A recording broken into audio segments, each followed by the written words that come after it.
Hello friends, welcome to kitchen today. இன்றைக்கி என்ன பார்க்க போகிறோம் அப்படின்னா, வீட்டிலே வந்து ரொம்ப ஸ்பைசியாக ஃப்ளேவர்ஃபுல்லாக கறி மசால் பவுடர் எப்படி அரைக்கிறது அப்படிங்கிறதான் பார்க்க போகிறோம். இது வந்து நம்ம என்ன நான்வெஜ் செஞ்சாலோ குருமா செஞ்சாலோ இது சேர்த்து செஞ்சோம் அப்படின்னா ரொம்பவே சூப்பராக இருக்கும். ஸோ வாங்க கறி மசால் பவுடர் எப்படி அரைக்கிறதுன்னு பார்க்கலாம். கறி மசால் பவுடர் அரைக்கிறதுக்கு என்னென்ன இன்க்ரீடியன்ஸ் தேவைன்னு பார்க்கலாம். எந்த கப்பில் மெஷர் பண்ணுறீங்களோ எல்லா இன்க்ரீடியன்ஸும் அதே கப்பில் மெஷர் பண்ணிக்கோங்க. நான் வந்து 1 கப் மல்லி எடுத்திருக்கேன். அதே கப்பில் 1/2 கப் வந்து மிளகு, 1/4 கப் சோம்பு, 1/4 கப்புக்கும் கம்மியாக கசகசா, அப்புறம் இந்த ஸ்பைசஸ்லாம் ஹோல் ஸ்பைசஸ்லாம் எடுத்திருக்கேன். 2 பே லீஃப் எடுத்திருக்கேன். பெருசாக 2 பே லீஃப் எடுத்துக்கோங்க, பிரிஞ்சி இலை. அப்புறம் வந்து 3 ஜாதிபத்திரி. ஜாதிபத்திரினா ஒன்றும் இல்லை, இந்த ஜாதிக்காவோட தோல் தான் அது. அப்புறம் மராட்டி மொக்கு வந்து ஒரு 15 பீஸ்.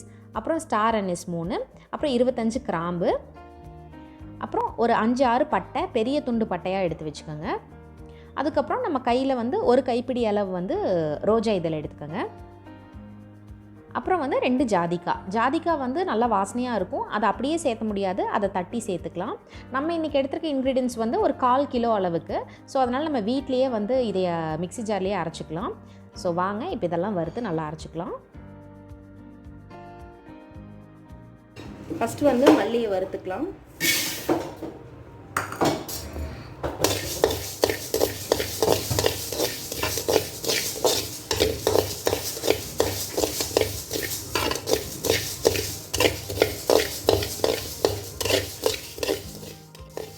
நல்லா இந்த அளவுக்கு வறுபட்டதும் எடுத்துடலாம்.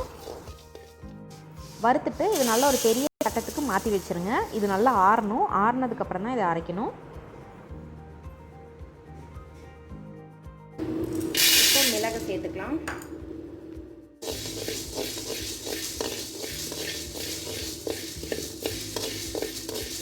மிளகும் நல்லா வறுபட்டுருச்சு, எடுத்துடலாம். மிளகு வந்து பார்த்திங்கன்னா நல்லா லேசாக வறுபட்டதுமே ஒரு ஸ்மெல் வரும், அப்போவே எடுத்துடலாம். அதையும் ஒரு தட்டத்துக்கு மாற்றி ஆற வச்சிடலாம். அடுத்து சோம்பை வறுத்துக்கலாம். சோம்பு வந்து பார்த்திங்கன்னா கடாயில் போட்டதும் ஒரு 1 மினிட் மட்டும் வறுப்பட்டால் போதும். ஏன்னா ரொம்ப வறுத்துட்டோம் அப்படின்னா சோம்போட ஃப்ளேவர் போயிடும். அதனால் வந்து போட்டு ஒரு 1 மினிட் மட்டும் வறுத்துட்டு எடுத்துக்கலாம். சோம்பும் வறுபட்டுருச்சு. சோம்பு வந்து பார்த்திங்கன்னா லேசாக வறுப்பட்டதுமே கலர் கொஞ்சம் மாறிடும். அதையும் ஒரு பிளேட்டுக்கு மாற்றிடலாம். அடுத்து கசகசா வறுத்துக்கலாம். கசகசாவும் அப்படித்தான் போட்டு ஒரு 2 மினிட்ஸ் மட்டும் வறுத்திங்கன்னா போதும். ஏன்னா அது டக்குன்னு கருகிரும். அதனால் போட்டு ஒரு 2 மினிட் வறுப்பட்டதை எடுத்துடலாம். பாருங்கள், டக்குன்னு அது கலர் மாறிடுச்சு. இந்த மாதிரி ஆன உடனே எடுத்துடலாம். கசகசாவையும் பிளேட்டுக்கு மாற்றி வச்சிடலாம். இப்போ இது எல்லாமே நல்லா ஆறட்டும். இப்போ அடுத்தது வந்து இந்த ஹோல் ஸ்பைசஸ்லாம் வறுத்துக்கலாம். பட்டை, கிராம்பு.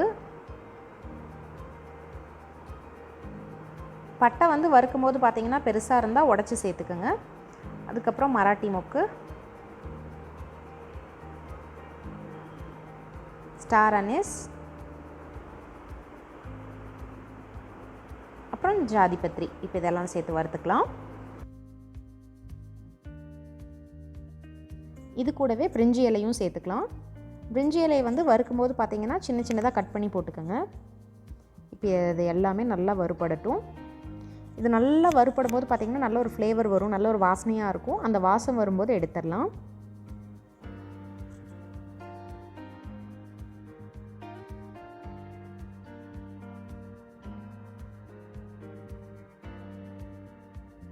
இப்போ பார்த்திங்கன்னா நல்ல ஒரு ஃப்ளேவர் வந்துருச்சு, எடுத்துடலாம். இப்போ நம்ம வறுத்ததையும் அந்த பிளேட்டுக்கு மாற்றி வச்சிடலாம். இது எல்லாமே நல்லா ஆறட்டும்.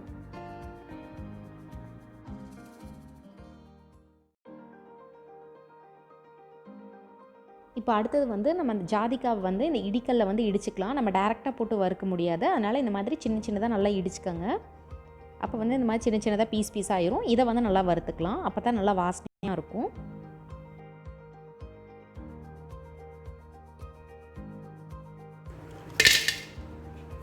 இப்போ ஜாதிக்காய் வறுத்துக்கலாம்.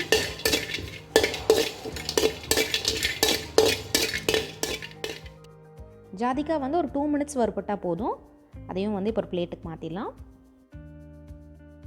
ஃபைனலாக வந்து ரோஜா இதழ் சேர்த்துக்கலாம். ரோஜா இதழ் வந்து ஃபைனலாக ஸ்டவ் ஆஃப் பண்ணிட்டு கூட நீங்கள் சேர்த்துக்கலாம். ஏன்னா அந்த கடாய் சூட்லேயே அது சீக்கிரமாக வறுபட்டுரும். இங்கே பாருங்கள், இப்போவே நல்ல கலர் மாறிடுச்சு. இதை எடுத்துடலாம்.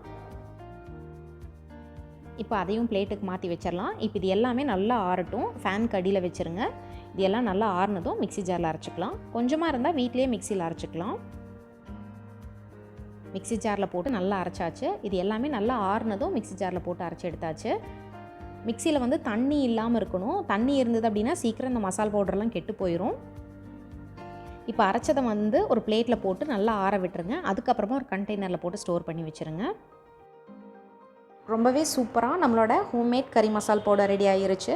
இது வந்து ஃப்ரெஷ்ஷாக அரைச்சி வச்சுக்கிட்டிங்க அப்படின்னா 6 months 1 year வரைக்கும் சூப்பராக இருக்கும். இது மட்டன் குழம்பு, சிக்கன் குழம்பு எல்லாத்துக்குமே ரொம்ப சூப்பராக இருக்கும். ஸோ கண்டிப்பாக நீங்களும் இந்த கறி மசால் பவுடர் ட்ரை பண்ணி பாருங்கள். இந்த ரெசிபி பிடிச்சிருந்ததுன்னா கிச்சன் டுடேக்கு சப்ஸ்கிரைப் பண்ணுங்கள். தேங்க்யூ.